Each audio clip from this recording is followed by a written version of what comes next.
Coucou, on espère que vous allez bien.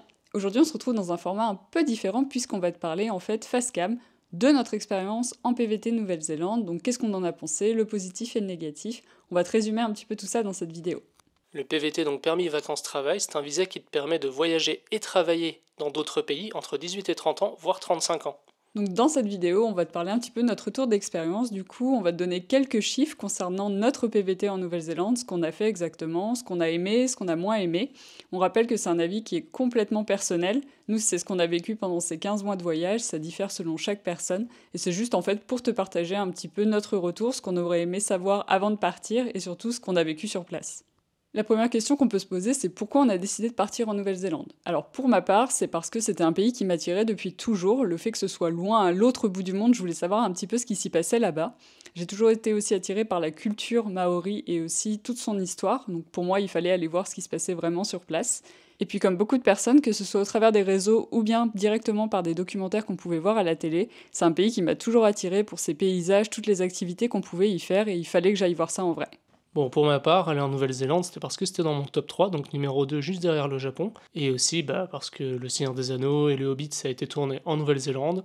Je suis pas un fan, mais j'aime énormément, et j'ai juste envie de découvrir tous les paysages du tournage. Pour ceux qui nous suivent depuis un petit moment, vous savez que notre histoire avec le PVT Nouvelle-Zélande, ça a été un petit peu compliqué au début, puisqu'on les avait obtenus en février 2020, et que 15 jours après, malheureusement avec le Covid, on n'a pas pu partir. Les frontières ont été fermées pendant un peu plus de 2 ans, donc on a eu une autre alternative, on est parti en PVT au Canada pendant 1 an. D'ailleurs, si tu es intéressé sur le sujet, n'hésite pas à nous poser des questions en commentaire, ou bien à aller visionner nos vidéos qu'on a fait sur le sujet. Tu pourras tout retrouver dans la section PVT au Canada. Et en fait, suite à ça, en 2022, donc fin 2022, on a reçu un email de l'immigration nous disant comme quoi ils nous laissaient une seconde chance en fait et qu'on avait un nouveau visa. La seule condition en fait, c'était qu'il fallait qu'on se rende sur le territoire avant le 31 janvier 2023. Donc nous, on avait encore normalement une année supplémentaire pour le PVT au Canada, mais on a décidé de ne pas la faire puisque l'expérience passait pas si bien là-bas. Et de partir du coup pour la Nouvelle-Zélande. Donc on a pris nos billets début décembre et fin décembre 2022, on s'envolait pour la Nouvelle-Zélande. Avant de rentrer dans le vif du sujet, on va te résumer rapidement en fait notre séjour en Nouvelle-Zélande en chiffres et ça donne ça. 15 mois d'aventure sur le territoire, soit 457 jours. On est parti le 31 décembre 2022 et on est reparti le 31 mars 2024. On a découvert les 2 îles sur environ 7 à 8 mois par île, donc le nord et le sud. On a également eu une extension de visa de 3 mois suite à la date d'expiration de notre visa actuel. C'est une vidéo d'ailleurs que tu peux retrouver dans le petit i juste en haut de l'écran si la démarche elle t'intéresse. En Nouvelle-Zélande, nous avons parcouru plus de 43 800 km en voiture sur tout le territoire. On aura eu au total 7 boulots en tant que supervisor, ramasseur de fruits, on a travaillé dans les hôtels. On aura fait un helpex et 10 house sitting, ou pet sitting comme on le dit. On aura gardé 19 animaux, uniquement des chiens et des chats. Et on aura fait une vingtaine de randonnées, plus belles les unes que les autres. Histoire de varier un peu le plaisir, et que ce soit pas trop inégal, on va essayer de faire un point positif, un point négatif, et on va alterner comme ça à chaque fois. Donc déjà, le premier point positif, je pense que c'était découvrir des nouveaux boulots. Donc que ce soit dans le thinning, le pruning, être supervisor dans les cherries, c'est quelque chose qu'on n'avait jamais fait et que je pense qu'on n'aurait jamais fait en France vu comment c'est mal payé. Mais en Nouvelle-Zélande, franchement, l'expérience, elle en vaut le coup. Et si on est motivé, il y a moyen de faire vraiment beaucoup d'argent. Ce qui nous a manqué, et c'est surtout, je pense, un constat des Européens de manière générale, c'est le manque de culture du pays. En fait, la Nouvelle-Zélande, c'est un pays qui est assez jeune et qui malheureusement a été colonisé. Donc il y a encore des Maoris sur le territoire, mais c'est vrai que c'est devenu plutôt une attraction touristique qu'autre chose. C'est difficile de rentrer dans leurs environnements, c'est difficile de les rencontrer. Nous, on a eu de la chance parce qu'on a fait des boulots, justement, comme disait Benjamin, qui étaient un petit peu partout et qui nous ont permis de rencontrer des gens qui venaient des 4 coins du monde, mais aussi des locaux. Et c'est vrai qu'on a eu plus de retours en fait de Kiwis, donc les colons, les Anglais qui venaient s'installer en Nouvelle-Zélande. Des Maoris, je crois qu'on en a rencontré une dizaine et encore, je suis même pas sûre. Et on trouve ça vraiment dommage qu'ils mettent pas plus en avant la gastronomie, les traditions maoris. C'est plutôt quelque chose qu'ils exploitent pour attirer les touristes en fait. Donc ils font des représentations qui coûtent 300-400 $ la soirée pour pouvoir voir des danses haka. Et c'est dommage parce que si on s'y intéresse un petit peu, ça a été mon cas d'au moins rien que pour pouvoir écrire les articles en fait et pour pouvoir donner un peu plus d'informations sur le pays, on se rend compte qu'il y a énormément de traditions, il y a énormément d'histoires vis-à-vis de tout ce qui est sacré, que ce soit la nature, que ce soit le rapport à la vie, à la mort. Et c'est dommage qu'on mette passe ça plus en lumière en fait et que la plupart des gens qui viennent en PVT n'ont pas la chance d'expérimenter ça. D'ailleurs, quand on était dans les Chiri, tu as rencontré Chiri, donc vraiment une Maori pure souche qui t'a vraiment expliqué tout ce qu'il fallait savoir. Elle t'a même conseillé un livre qui s'appelle Tikanga. Donc en gros, pour vous faire une idée, c'est la Bible des Maoris. Elle nous a donné plein de tips sur des lacs, ce qu'il fallait faire, pas faire. Elle nous a appris des mots en maori. Donc Clara, pendant son boulot de superviseuse, elle apprenait le maori, ce qui est tout à fait normal. Ce qui est génial, parce que quand vous arrivez au boulot, vous dites bonjour dans leur langue, et c'est comme partout. En fait, si vous partez au Japon et que vous avez 2-3 notions de japonais, c'est toujours un plus, parce que ça prouve que vous n'êtes pas là juste pour prendre des photos sur Instagram, et vous êtes vraiment là pour apprendre et découvrir une autre culture et une autre civilisation. Tiens, voilà. Qui veut dire absolument tout. Bonjour, au revoir, merci. C'est la assez totale. drôle. Comme Clara vous l'a dit donc, dans les points négatifs, la nourriture. La nourriture, donc en gros, les kiwis, pour vous donner une idée, c'est des Anglais, mais sur une autre île, tout simplement. Donc leur plat principal, ça va être des pailles, donc des tourtes à la viande. Rien de bien original, et franchement, c'est pas le truc le meilleur du monde. Les fish and chips aussi.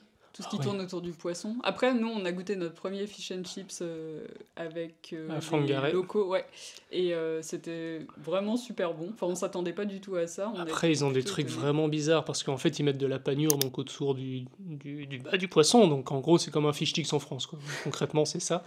Mais ils le font aussi avec des moules ou des bulots. Alors ça, c'était assez spécial, quoi. Mais bon, après, au niveau nourriture, c'est pas super diversifié, donc il y aura vraiment que ça. Et puis au niveau des enseignes de supermarché, donc que ce soit Woolworth, Pack and Save, enfin qu'importe, Countdown, ils vont toujours proposer la même chose. Ça va être les mêmes produits à des prix différents. Donc en général, Pack and Save, ça va être moins cher, et Countdown, ça va être un peu plus cher, et New World, ça va être un peu entre les deux. Mais concrètement, ça va être ça, et puis bon, si vous voulez vous faire, je sais pas, un fromage, parce que français égale fromage, hein, ou même du pain. Enfin, le pain, déjà, c'est un peu à l'américaine, c'est un peu comme du pain de mie, quoi. Enfin, la brioche, sucrée, salée, je sais pas trop ce que c'est. Voilà, et le fromage, une fois, on a voulu faire un test, donc on prenait des fromages quand même pas trop chers, hein, il faut pas abuser, parce que les fromages de France, on va dire que le camembert, il est à 15 euros, quoi. Donc on va pas mettre 15 balles dans un président, surtout le nôtre. Et puis donc, ce qu'on a essayé, on a pris un brie de basse qualité et un camembert de basse qualité. Je les ai mélangés. On savait pas qui était quoi. Ouais. Les deux avaient exactement le même goût, mais en fait, c'est un petit peu normal. Il faut pas vous attendre à venir en Nouvelle-Zélande pour manger français. Il va falloir que vous adaptiez vos palais et puis aussi vos recettes, parce que malheureusement, ils importent tout. Donc soit c'est importé vraiment de France, et dans ces cas-là, vous payez une blinde. Soit ils vont faire des choses qui y ressemblent. Donc on a vu des fromages Île-de-France qui venaient d'Australie, ce qui est assez drôle. Mais dans ces cas-là, ça a forcément moins de goût parce que c'est pas les mêmes productions, c'est pas le même lait. Enfin, eux, ils pasteurisent absolument tout, donc ça perd forcément du goût. Ou là, nous, on fait... comment on dit ? On le fait fermenter, ouais. Ou là, nous, on fait fermenter des fromages pendant des mois, voire des années, donc c'est sûr que la qualité du produit n'est pas la même. Et même aussi, quand vous prenez, moi je sais pas, vous voulez vous faire des pâtes, du fromage râpé, c'est comme au Canada, quoi. Regardez pas ce qu'il y a dedans, je crois qu'il n'y a même pas de lactose. C'est que des produits chimiques, c'est assez hallucinant. Donc nourriture Nouvelle-Zélande, pas fou, pas cher, pas forcément, c'est plus ou moins les mêmes prix de toute façon qu'en France. Un point positif aussi concernant tout ce qui est travail, ça va être au niveau des salaires. En effet, le salaire en Nouvelle-Zélande est quand même plus élevé que la France. Alors ça reste moins que l'Australie par exemple, où là les gens ils vont pour faire de l'argent. En Nouvelle-Zélande, vous pouvez faire de l'argent, mais il va falloir que vous vous restreigniez sur d'autres points. Parce que sortir ça coûte quand même assez cher, et puis dès que vous voulez faire une activité, ça devient très vite touristique, et du coup ça coûte cher aussi. Mais en tout cas, les salaires sont plus élevés, et si vous voulez venir juste pour travailler, il y a possibilité de se faire de l'argent. Un autre avantage, c'est que comme au Canada, les salaires sont payés soit à la semaine, soit tous les 15 jours. Et le fait que ce soit payé à la semaine, c'est beaucoup plus facile puisque vous pouvez organiser votre budget. Vous pouvez faire une grosse dépense en début de semaine en sachant que la semaine prochaine, vous aurez de nouveau de l'argent. Donc c'est un petit peu plus facile de voir les choses venir. C'est pas comme en France où une fois que vous avez payé votre loyer au 5 et puis tout le reste, au 15, vous avez plus rien, quoi, ou presque. Pour certains. Et puis quand on dit que les salaires ils sont quand même plus élevés, je crois que c'est de l'ordre d'à peu près 200 euros par rapport au SMIC. Donc on parle en net ici. Mais après, ça c'est vraiment pour les boulots où vous avez des heures fixes et autres. Moi par exemple, j'ai travaillé dans une boucherie, dans un supermarché. Je suis devenu boucher. Un truc complètement fou. Et là, j'avais des heures fixes, quoi. Je crois que je faisais 40 heures semaine, quelque chose comme ça. Et j'avais mon salaire, donc non, là, c'était toutes les 2 semaines. Mais je pouvais pas faire plus, en fait. Mais si par exemple, vous allez travailler donc, dans tout ce qui est fruit picking et autres, donc c'est au rendement, donc en fonction de ce que vous pouvez produire, là, si vous êtes efficace, enfin, nous, on avait des gens qui faisaient du 2005 $ par semaine, quoi. Ouais, puis après ça dépend aussi, à la pièce c'est pareil, genre si vous cueillez en plus, et ben, ça fait de l'argent supplémentaire puisque c'est ce qu'ils appellent des bonus. Et ouais, il y a des gens qui se faisaient beaucoup beaucoup d'argent, puis après si on investit ça sur des mois, bah c'est chouette, ça fait une petite économie à la fin quand vous repartez quoi. Et puis après, c'est sûr que trouver un emploi là-bas, c'est hyper simple. Enfin, je veux dire, il y a tous les sites dédiés. Je crois que Clara, elle a dû faire pas mal d'articles là-dessus. Donc, pour l'expliquer, il y a un site dédié si vous voulez faire du fruit picking. Il y a un truc qui est un peu équivalent à Indeed, même s'il y a aussi Indeed, qui s'appelle Seek. Et franchement, enfin, si vous voulez trouver du boulot, vous envoyez des CV au modèle néo-zélandais, hein, pas français, sinon ils vont jamais vous répondre. Mais franchement, si vous avez de la volonté, vous y allez. Je crois que j'ai toujours eu des réponses. Bon, j'ai eu des refus, ce qui est normal, hein, mais d'un côté, si vous vous donnez les moyens, vous aurez un boulot quoi qu'il arrive. Et puis toujours dans le boulot, ce qui est cool aussi, c'est que la plupart du temps, quand vous choisissez des boulots de backpacker, donc des boulots où la plupart des Néo-Zélandais ne veulent pas faire, vous êtes logé par l'employeur, ou vous avez aussi le transport. Donc nous, quand on est arrivé, on n'avait pas de voiture, et la Nouvelle-Zélande, en fait, on s'en rend pas compte, mais sans voiture, c'est très compliqué de se déplacer. Du coup, l'entreprise avait mis à notre disposition en fait des espèces de gros vans où ils venaient nous récupérer tous un par un pour aller travailler, et puis le soir, ils nous ramenaient aussi à la maison. Donc il y a toujours moyen de trouver un logement, que ce soit en tente dehors sur un camping, ou alors avec votre van, le propriétaire met son champ par exemple à votre disposition pour que vous puissiez dormir, ou alors vous pouvez comme nous trouver des fois des chambres directement dans des colocations, ou même des chambres tout seuls dans des espèces de petits pods. Nous, on n'a jamais eu de problème au niveau du logement, du coup, ça c'est cool, sachant que le prix du logement, normalement, dans les grandes villes en Nouvelle-Zélande, et pour trouver un appart, parfois c'est compliqué. Par exemple, à Queenstown. Non, c'était à Tauranga. Tauranga, j'avais envoyé donc quand même pas mal de demandes pour avoir des apparts, parce qu'on était censé rester quand même 4 mois pour travailler dans les kiwis. Je crois qu'ils m'ont répondu déjà 6 mois après. Les loyers, c'était quand même pas mal cher. Je crois qu'on devait payer entre 900 et 1200 $ par semaine. Donc si t'étais pas franchement efficace dans les kiwis, là t'allais clairement perdre de l'argent. Mais bon, ce qui est généralement privilégié, donc ça va être les auberges de jeunesse. Alors ça, après, à voir aussi, parce que nous, quand on est arrivé, c'est la première chose qu'on a faite.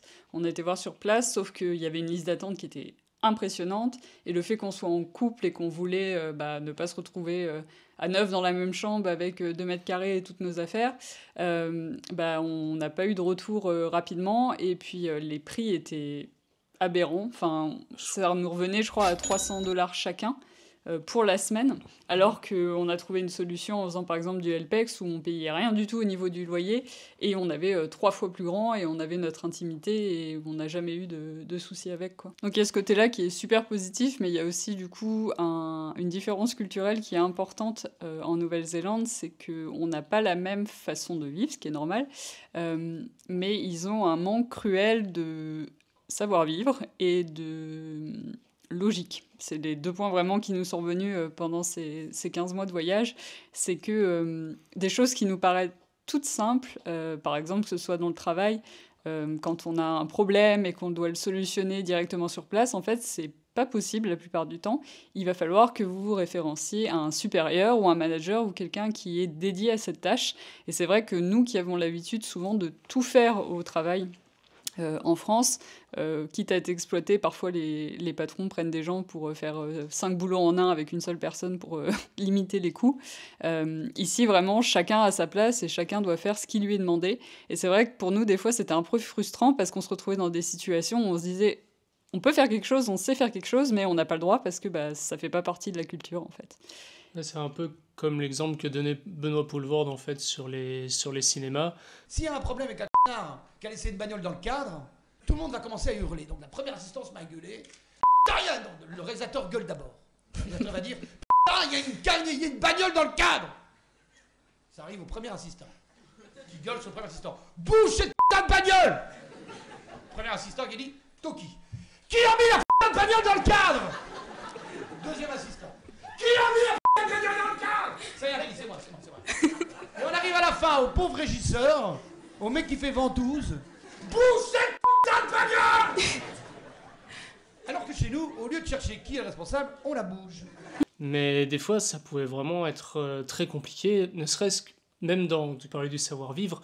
Faire les courses. Oh, les courses, oh, les courses. Les gens avec les caddies qui sont l'un en face de l'autre et personne ne bouge et les gens se regardent et on est en mode, il va falloir prendre une décision maintenant parce que personne va passer. Voilà, c'est pas comme en France où on arrive l'un en face de l'autre, Oui, on va à droite, à gauche, on sourit, c'est jette. Non, ils arrivent et Ils bloquent. le cerveau il s'arrête, quoi. Concrètement, c'est C'était ça. impressionnant.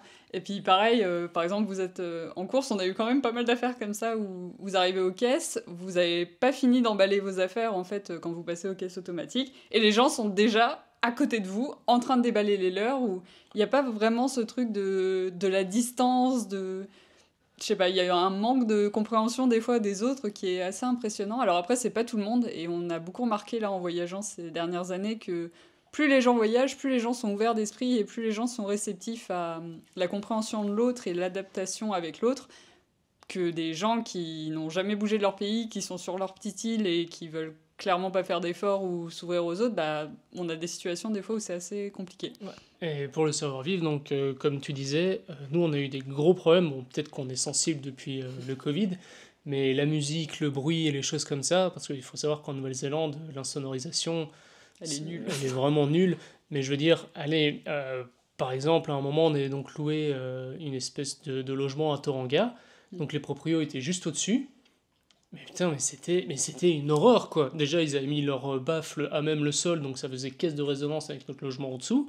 Ils avaient leurs gamins, ils nous avaient pas prévenu, leurs petits-enfants qui venaient, mais ça courait dans tous les sens, mais pendant Tout le des temps, heures. et la nuit, etc. Enfin, il n'y avait Ah pas ouais. d'heure. Et puis quand j'ai été les voir, ils m'ont dit ah, mais c'est comme ça, enfin, on va pas s'empêcher de vivre. Oui, d'accord, mais bon, en grand, nous, on te paye un loyer. C'est pas pour être dérangé tout le temps. Je veux dire, on revient de 12 heures de boulot à cueillir des kiwis. On a envie de se reposer. Qu'est-ce qui se passe? Boum, vous faites du bordel comme c'est pas permis. Et puis c'était ça, mais pour tout, on a eu ça pendant le lodge. Donc on a bossé dans un lodge où on était donc logé par l'employeur. Il y avait comme un petit village délabré pour les employés. Et il y en avait un, très souvent, il revenait, il mettait sa musique à fond. Mais Oui, à peu fond. importe. Et C'est hallucinant, quoi. Alors, bon, il y a aussi ce genre de choses en France, mais il peut y avoir plus de compréhension, on va dire. Là-bas, on va leur dire, ils vont te regarder en mode je comprends pas. Je comprends pas, non, c'est ma vie, je fais ce que je veux. Donc vraiment, le principe de distance avec les gens, le respect du genre ce que je fais, tu ne le fais pas, ou les choses comme ça, ils connaissent pas, quoi. Ça fait pas partie de la culture, donc il faut être prêt à supporter ça de temps en temps. Point super important aussi, c'est la sécurité du pays. Je crois qu'il est dans le top 5 des pays les plus sécuritaires au monde. Et ça se ressent vraiment, en fait. C'est même pour ça qu'on encourage même les femmes à voyager toutes seules, en van, et à faire des road trips de plusieurs mois. Elles auront vraiment aucun problème, quand on n'est pas vraiment embêté. Franchement, nous, de ce côté-là, en fait, on n'a jamais eu vraiment de problème, ou comme au Canada ou en France, on pouvait se faire emmerder par, on va dire, des gens bourrés ou quoi que ce soit. Là, pas vraiment. Bon, il y en a, ça peut vraiment, ils peuvent faire les kékés ou quoi que ce soit, mais rien de méchant, quoi. Enfin, on se sent pas agressé, même si on a entendu des histoires comme quoi il y a des espèces de business pour voler les backpackers en van, parce que concrètement, quand on est en van, en fait, on a toute notre vie avec nous, donc les gens le savent, ils peuvent en profiter, il y a un business, mais c'est pas trop présent, on le ressent pas, c'est pas quelque chose qui nous étouffe, quoi. Et puis le pays est vachement bien fait aussi pour du camping, etc. Enfin, ça fait partie, je crois, du top 1 ou 2 des pays où il est le plus facile d'acheter un van et de vivre comme ça sur la route. Il y a quand même pas mal d'aménagements pour les campeurs. Alors, que ce soit ce qu'ils appellent des free camps, donc où vous payez une petite somme pour pouvoir rester sur un spot dédié, que ce soit avec le DOC, donc qui est le département de la conservation de la Nouvelle-Zélande, qui pareil met en place des systèmes de camping avec toilettes, salles de bain, même des coins de restauration pour pouvoir vivre sur place. Mais ça reste vraiment facile de pouvoir camper en Nouvelle-Zélande, même nous qui n'avions pas en fait ce qu'ils appellent des self-contained, donc des véhicules qui sont faits exprès pour pouvoir voyager en Nouvelle-Zélande. Nous, on était dans notre bagnole et on n'a jamais eu de problème, on a toujours trouvé des solutions, des campings sauvages en faisant bien attention, des spots aussi dans les campings quand il y avait la notion de tente. Ouais, Donc, par exemple, nous, quand on a travaillé dans les pommes, donc notre dernier boulot, il disait bon, qu'il y avait de l'accommodation qui était fournie, mais en gros, on a loué dans un camping, donc on avait des réductions grâce à ça. Tous les soirs, en fait, on installait le matelas dans la voiture, et puis on a dormi là comme ça pendant 3 semaines, quoi. et puis on avait le droit d'accéder à la cuisine et puis à tout ce qu'il y avait dans le camping, comme tout le monde, quoi. Donc ça, c'était vraiment cool. Après aussi, un autre point vachement important, c'est la nature. La nature, tout ce qui se rapporte, on va dire, à la beauté des paysages, la diversité. On entendait beaucoup de retours de backpackers qui disaient ouais, ça ressemble beaucoup à la France, gna gna gna. Bon, c'est vrai, bon, la France c'est aussi très diversifié, mais là on pouvait passer de tout, quoi, de la dune du Pilat à se retrouver dans des fjords comme en Norvège, se retrouver dans un désert, une plage paradisiaque, enfin il y avait de tout. Et ça, mais c'était pas en faisant des centaines de kilomètres, hein. On roulait, moi je sais pas, 1 heure, et puis il y avait tout qui changeait complètement, quoi. Ça c'était assez fou. Et ouais, pour ça, on n'a pas du tout été déçus. Moi qui étais hyper fan de la Nouvelle-Zélande et où c'était mon rêve et où j'avais vu plein de documentaires et d'images incroyables, enfin, on a vraiment, vraiment beaucoup aimé les paysages. On parlait un peu du manque de savoir-vivre, mais il faut aussi se dire que les gens sont très, très gentils. Enfin, pour la plupart, du moins, malgré ce petit décalage de culture, les gens sont souriants, ils vous disent bonjour dans la rue, s'ils peuvent vous aider, ils le feront. Ah oui. Ça, c'est vraiment génial. On a eu un petit truc là-dessus parce que quand on a débarqué à Auckland, donc en Nouvelle-Zélande, on est arrivé de Vancouver. Donc c'était pas prévu, mais on avait toutes nos grosses valises du Canada, donc avec nos affaires d'hiver et autres. Parce que quand on est parti de Vancouver, il faisait -8, donc on avait nos grosses doudounes, et on arrivait à Auckland, il faisait 30. Et les gens, ils nous regardaient un petit peu bizarrement, mais on galérait avec les valises, parce qu'on devait en gros rejoindre notre Airbnb qui était sur une pente. Et il y a une nana qui a fait demi-tour, en fait elle sortait du magasin avec son fils en voiture, et elle a fait demi-tour pour venir nous voir et nous demander si on avait besoin d'aide, si elle pouvait nous accompagner quelque part et tout. Franchement, on était en mode... c'est quoi ce pays? Genre, qu'est-ce qu'ils nous veulent? Parce Ouais, qu'on n'a pas l'habitude de ça. ça peut être ça, ou si vous avez un problème sur la route, vous crevez ou quoi que ce soit, enfin les gens vont pas hésiter à s'arrêter pour venir vous aider, quoi. Vous posez une question, ils vont vous répondre, il n'y aura pas vraiment d'a priori, ou on va dire une espèce de forme de racisme pour les gens qui viennent d'en dehors de la Nouvelle-Zélande. Ce qu'on peut ressentir dans certains pays ou autres, comme en Australie ou même au Québec, où de France sont un peu rejetés, quoi. Là, non, il n'y a pas de souci, ils vont vous expliquer, ils vont prendre le temps. Si, comme pour moi, ils entendent que vous avez vraiment un accent de merde et que c'est compliqué, ils vont parler doucement. Enfin, ils font vraiment attention, ils sont vraiment très très gentils sur ce point. Un point négatif, mais qu'on a l'impression que c'est quelque chose qui est assez courant ici en Océanie, que ce soit en Australie ou en Nouvelle-Zélande, c'est le problème de l'alcool. Malheureusement, il y a beaucoup, beaucoup d'histoires liées à ça. Les gens ont une consommation d'alcool qui est assez intense, on va dire. Les jeunes sortent beaucoup pour boire et pour se mettre la tête à l'envers. En vrai, il n'y a même pas cette notion de j'y vais pour faire la fête, m'amuser avec mes potes. C'est genre je vais me déchirer la tronche. Dans l'emploi aussi, on a eu des cas où notre manager, à 8h du matin, il avait déjà 10 bières dans le nez et il arrive au boulot. Il n'est pas très sympa, mais on sait pourquoi. Enfin, c'est vraiment un problème qui est récurrent. D'ailleurs, ce qui est drôle, c'est qu'on s'est blessé pendant un de nos road trips et on a voulu acheter de l'alcool à 90.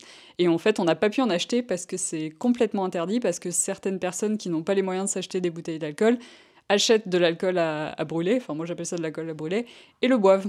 Donc c'est vrai que ça a été un peu problématique à ce niveau-là, surtout au niveau de l'emploi, et on trouve ça un peu dommage, sachant que nous en plus on boit pas énormément et on se casse pas la tête tout le temps, quoi. Donc c'est vrai que ça nous a un petit peu choqué que ce soit problématique à ce point-là. On a aussi eu des retours d'autres amis backpackers, ils avaient travaillé dans quoi? Dans la tonte de moutons, et les employés, mais ils étaient tous bourrés tout le temps, ils en venaient même à vomir sur les moutons. Donc c'est vous dire que c'est assez compliqué. Bon, super point positif aussi qu'on a trouvé, c'est au niveau de tout ce qui est administratif, donc c'est super simple, c'est fluide. Franchement, tout est super bien automatisé. On a vu ça donc en premier quand on avait acheté notre voiture. Donc on est simplement allé dans un concessionnaire, on a essayé la voiture. Je crois qu'en 10 minutes après, on a signé les papiers, on a fait le virement et boum, on a notre voiture. Sachant que si vous passez par un concessionnaire, en plus, ils feront directement les démarches auprès du gouvernement en fait, néo-zélandais qui s'occupe de tout ce qui est immatriculation, etc. Et puis si vous passez pas par là, comme nous quand on a vendu la voiture, en fait vous vous rendez dans un bureau de poste, vous faites le changement d'immatriculation et de propriétaire et ça prend clairement 5 minutes. Donc ça c'était vraiment génial.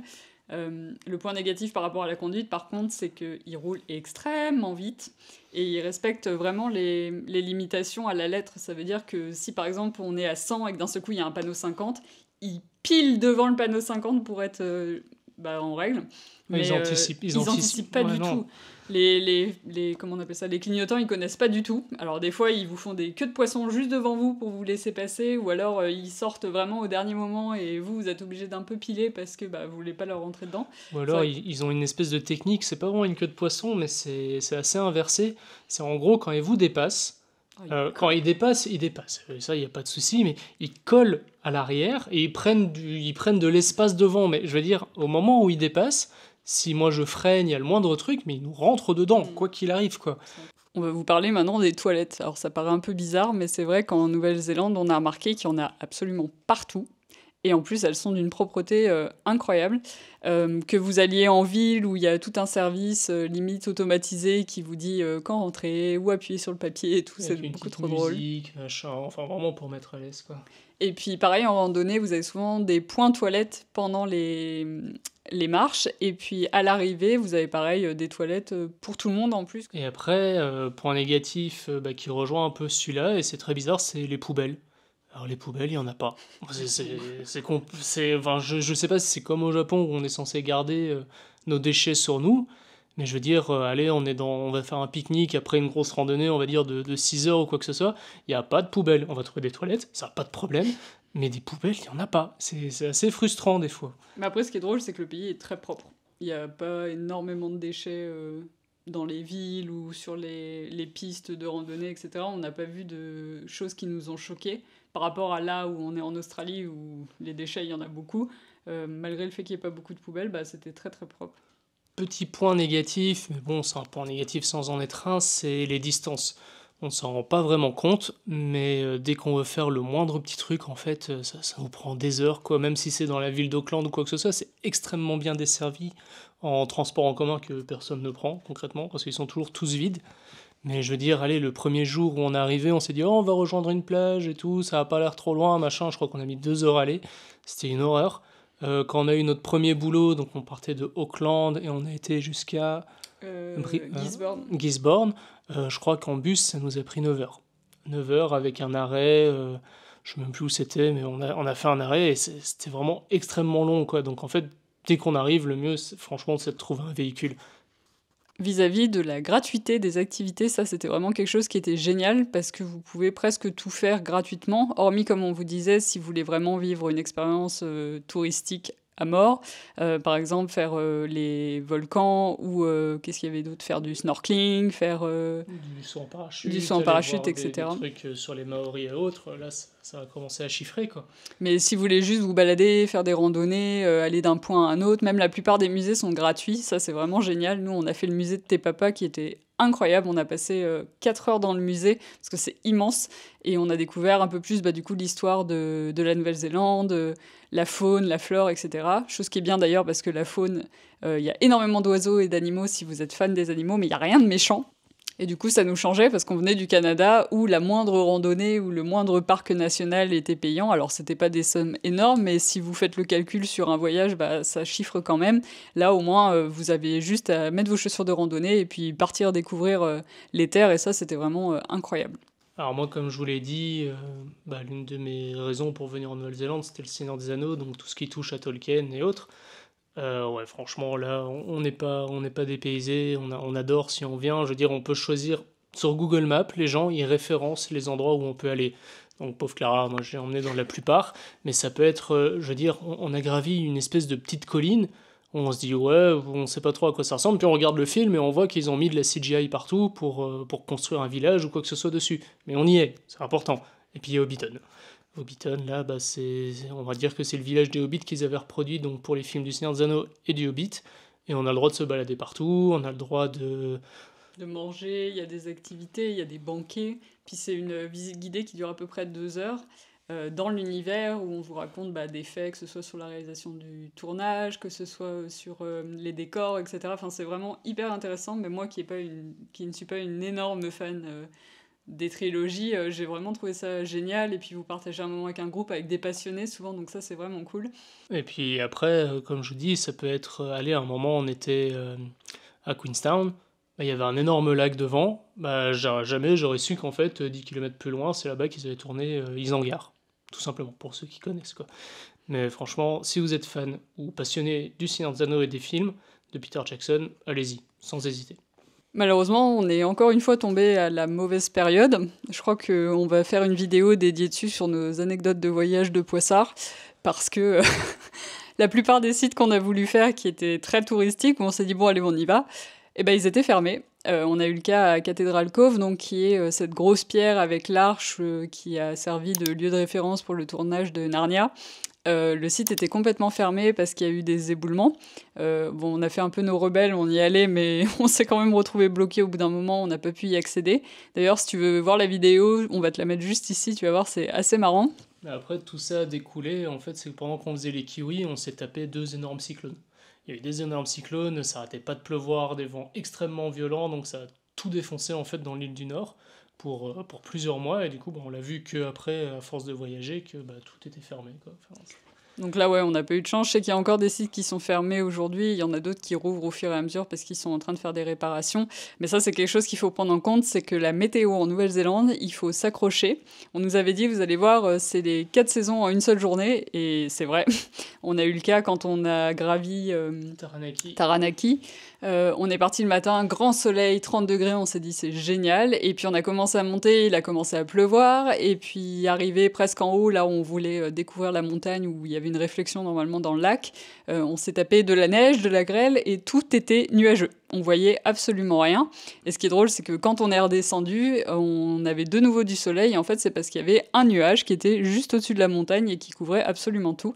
Donc ouais, il faut être conscient que des fois, vous allez travailler par exemple dans les kiwis, il fait super beau, et puis 10 minutes après, il pleut des cordes. Donc la météo, ça reste vraiment quelque chose qui est problématique si vous voulez faire des activités.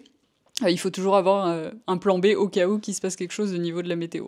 Ouais, et vous dites pas, oui, c'est à côté de l'Australie, il va faire 40 toute l'année ou quoi que ce soit.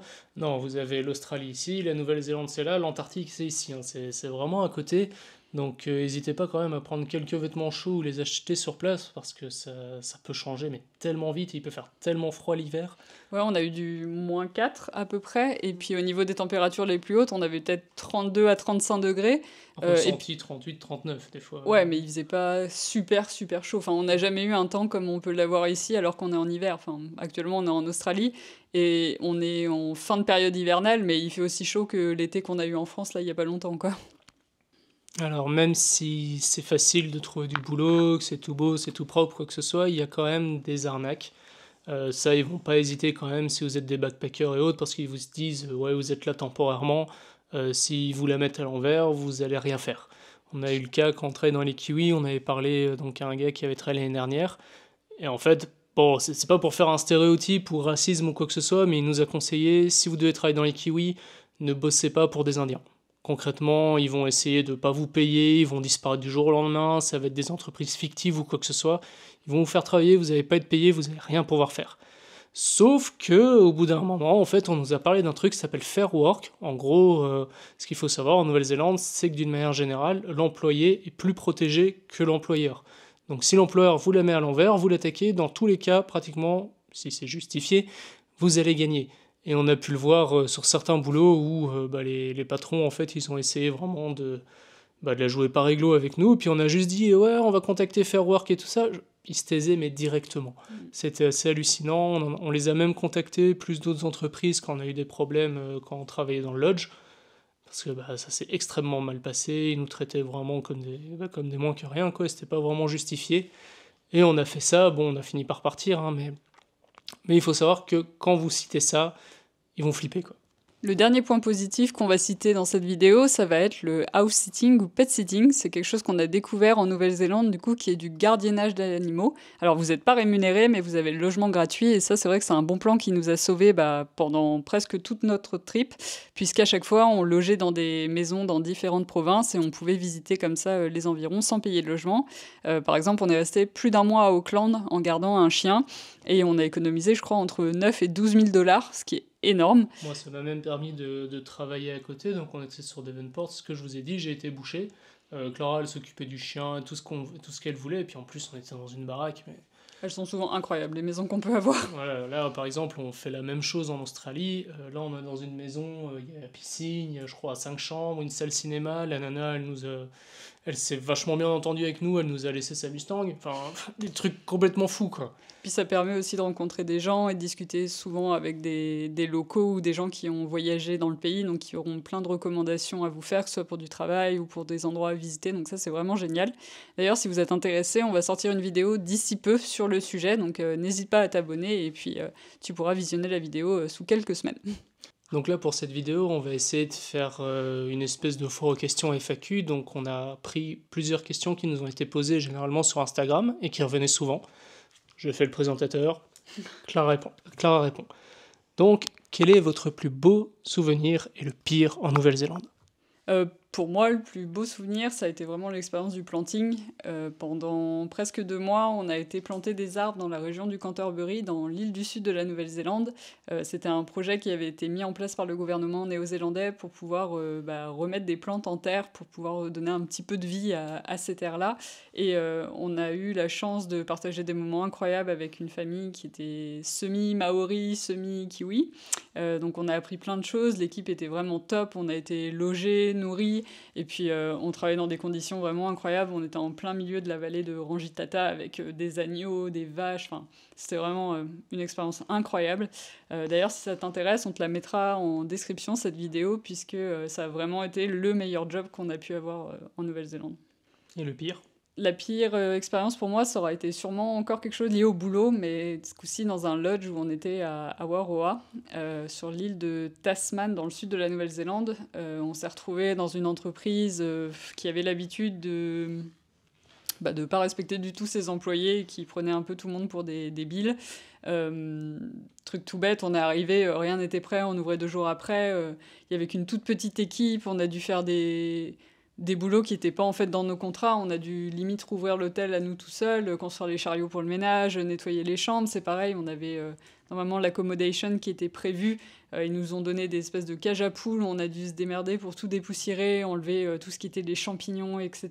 et se faire un petit coin un peu sympa. Alors ça, au pire, c'est pas trop grave, le fait de devoir tout ouvrir, nettoyer et autres. C'était la même pour les clients, en fait. Il y avait des chambres où on mettait des enfants, des fois, où il y avait des champignons, etc. Et si tu as un minimum d'éthique professionnelle, tu te dis, c'est pas possible, quoi. Et puis pareil, le management nous respectait absolument pas. Souvent, on s'ennuyait parce que c'était très très cher et que les gens n'étaient pas hyper attirés par le lieu. Non, vraiment, c'était une ambiance qui était assez particulière. Les gens n'étaient pas du tout respectueux. Heureusement, on avait une équipe... de backpackers et de locaux au niveau des travailleurs qui étaient incroyables. Donc ça, c'était vraiment génial, une fois qu'on quittait le boulot, de pouvoir être ensemble et puis partager des moments et puis aussi pouvoir se défouler, en fait, parce que c'était pas que nous, c'était une vingtaine de personnes et sur cette saison-là, on sait qu'il y a plus d'une quinzaine de personnes qui ont démissionné à la fin. Vraiment, pour remettre dans le contexte, on a vraiment eu des gros problèmes avec le management parce que nous, on avait une certaine éthique de travail, mais je veux dire, quand il avait des verres avec des trucs où il y avait des champignons, enfin moi ça me faisait péter un plomb parce que on sert ça aux clients. Et puis pour nous. Même pour nous, en fait, on le buvait. C'est là où on a eu le problème avec les managers qui étaient quand même assez alcoolisés et puis ils respectaient pas, en fait. Je crois que c'est des gens qui n'avaient jamais vraiment travaillé à des postes similaires. Et in fine, on a dû partir, un peu de force, mais on est parti. Et on a même dû faire un email, à la société mère, en fait, qui gérait ça, puisqu'apparemment, ça faisait des années que les backpackers étaient un peu maltraités, mais que personne ne disait rien. En fait, les gens, juste, y partaient. Sauf que quand vous faites ça, ça n'a aucun impact après sur l'entreprise. Donc, on en a discuté avec plusieurs de nos collègues, et quand tout le monde a démissionné, en fait, tout le monde a fait un mail personnel en expliquant ce qui s'était passé sur place, et ça a fait bouger les choses. Et bref, ça a vraiment été une expérience assez compliquée. Ouais. Et du coup, toi, quelle a été ta meilleure expérience ? Moi, clairement, ça a été Hobbiton. Hobbiton, quoi qu'il arrive, passionné du Seigneur des Anneaux, pour pas dire fan parce que c'est fait extrême. Mais bon, j'étais comme un gamin, quoi, comme ceux qui arrivent à Disneyland, j'avais les paillettes dans les yeux, Clara, elle m'a même offert la bague du Seigneur des Anneaux. C'était pour son anniversaire, du coup. Voilà, en plus, donc j'essaye de disparaître de temps en temps avec, mais ça marche pas. C'était vraiment une expérience hallucinante, quoi. Si c'était à refaire, je le referais direct. Et la pire?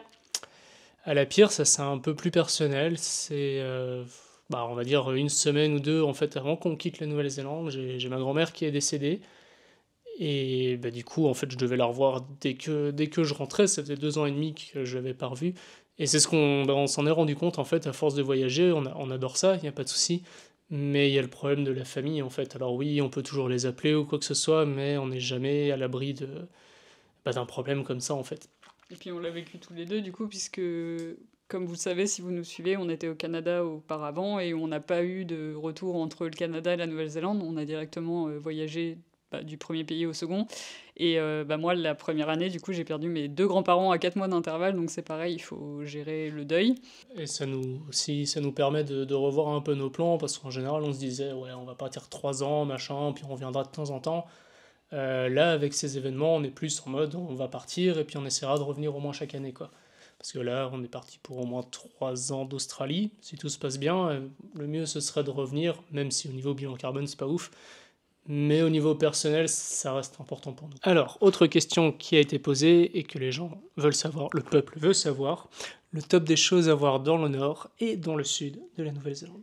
Alors le nord, on a mis 3 points. On a mis le Northland, donc qui est la partie la plus au nord de l'île du Nord de la Nouvelle-Zélande, où vous trouvez Cap Ranga, donc qui est le phare le plus éloigné du monde. Vous avez également la dune Giant Tepaki. Donc ça c'est assez drôle parce que vous êtes en bord de mer avec le regroupement du Pacifique et de Tasman, et puis quelques kilomètres plus loin, vous êtes au milieu du désert. Ça c'est vraiment impressionnant. En deuxième point, on a mis le Taranaki, donc qui est cette montagne impressionnante, solitaire, qui est dans le nord, dans New Plymouth. On a adoré la ville, que ce soit les jardins, l'ambiance de la ville en général, et puis aussi l'expérience du Taranaki. Après, on regrette juste de ne pas l'avoir fait dans des bonnes conditions climatiques. Comme on vous disait, il a plu, neigé, venté. Et puis, on n'a pas fait le top du Taranaki, donc le sommet, puisqu'on était en plein hiver quand on l'a fait, et que si vous n'avez pas des aptitudes en fait, d'alpinisme ou le matériel, c'est pas possible de le faire, donc tant pis. On reviendra un jour sûrement. Et puis le troisième, ça va être Wellington. On a trouvé que c'était une ville qui était super dynamique, super bien desservie. Il y a beaucoup d'art, de culture. Il y a les musées comme Tes Papas, où pendant, je vous ai dit, 4 heures, on s'est émerveillé dans un musée. Enfin, c'était la première fois qu'on ressentait ça tous les deux. Puis c'est une ville qui bouge, il y a pas mal de choses à faire. C'est facile de marcher, de passer d'un quartier à un autre. Il y a le petit train rouge là qui monte, où on voit sur Instagram. C'est vraiment une expérience à faire. Le jardin botanique est sublime. C'est la porte d'entrée pour l'île du Sud. Et concernant l'île du Sud, qu'est-ce que tu recommandes ? Alors l'île du Sud, ça va être dans la région du Canterbury, en fait, d'une manière générale. On a vraiment beaucoup aimé. Et surtout le Mont Cook. Alors le Mont Cook, c'est, je crois que c'est la plus grosse montagne de l'île du Sud.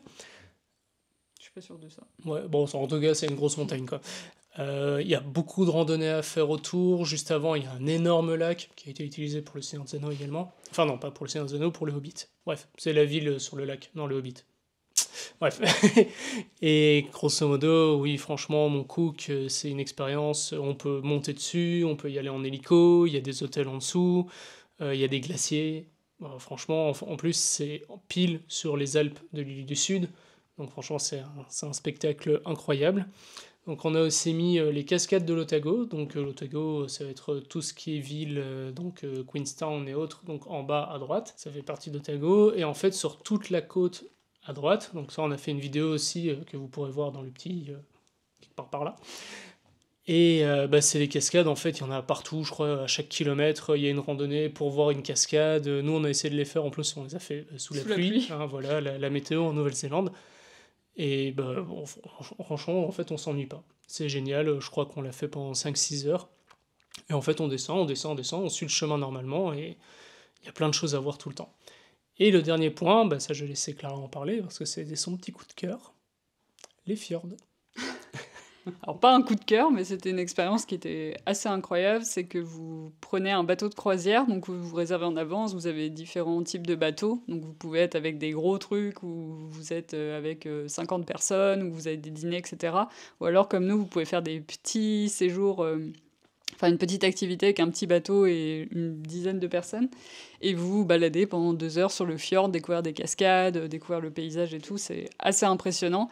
Par contre, sortez votre imperméable et votre spray à Sunfly, donc qui sont les moustiques ici qui sont redoutés par les touristes et les locaux, parce que y en a partout. Mais franchement, c'était chouette. Et outre le fjord, en fait, il y a tout ce qui se trouve avant. En fait, je crois que pour arriver au fjord, il y a à peu près 3 heures de route.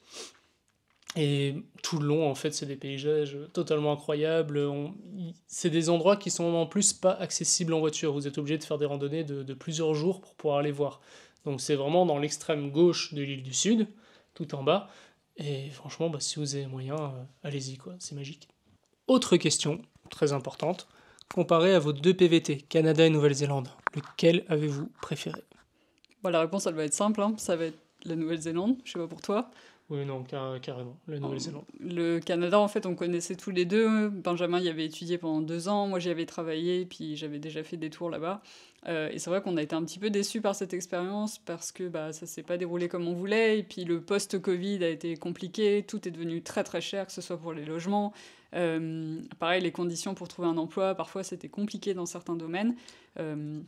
Et de manière générale, en fait, quand on a dû se poser la question de savoir si on restait une année supplémentaire au Canada ou si on tentait l'expérience du PVT Nouvelle-Zélande, parce que c'était notre dernière chance, on n'a pas hésité. En fait, on a sauté dans l'avion et puis on est parti. Et on regrette absolument pas parce que ça reste pour le moment le plus beau voyage qu'on ait fait à 2. La Nouvelle-Zélande, c'est un pays qui est vraiment incroyable et je pense qu'il faut y aller pour y croire. En tout cas, pour ce qui est du PVT Canada, de toute façon, on essaiera de vous faire aussi une vidéo bilan pour tout vous expliquer, en fait, ce qu'on a aimé, ce qu'on n'a pas aimé, pourquoi on n'est pas resté depuis l'Ouest, depuis Vancouver. Il est horrible. Et si vous avez des questions, d'ailleurs, n'hésitez pas à nous les poser en commentaire ou bien sur nos réseaux. Ça nous permettra d'étoffer un petit peu la vidéo et d'avoir un peu plus de contenu pour ça. Dernière question, qui fait un peu chauvin, mais ce qui nous a le plus manqué, en fait, de la France pendant qu'on était en Nouvelle-Zélande. La bouffe. Quand on est rentré, parce qu'on est rentré entre-temps, entre notre voyage du coup en Nouvelle-Zélande et en Australie, on est rentré 5-6 mois en France pour voir la famille. Donc ça, c'était un gros point aussi qui nous a manqué en France, c'est le fait d'avoir le contact avec ses proches, ses amis, etc. Mais la bouffe, on a redécouvert des saveurs qu'on n'avait pas eues depuis longtemps, on a redécouvert des plats, et puis on avait oublié aussi à quel point, rien qu'au niveau des restaurants, quand vous sortez, vous avez une multitude de pays, de possibilités. Ça, c'était vraiment chouette. Les fruits et les légumes ont du goût. Et puis, le fromage, si vous êtes fan de fromage, rien ne pourra égaler tout ça. Et puis comme on l'a évoqué plus haut, la mentalité des gens. Alors oui, on adore voyager, découvrir des nouvelles cultures et autres, mais il y avait des choses où on avait vraiment extrêmement du mal en Nouvelle-Zélande, et que ce soit avec les anglophones en fait, en général. Ce qu'on disait aussi souvent, c'était que c'était des faux culs, hein. Concrètement, on va pas se mentir. Il y a une énorme différence de culture là-dessus. En général, on dit que c'est les Asiatiques qui vous font un grand sourire en vous insultant, mais en fait, là-bas, c'est pareil.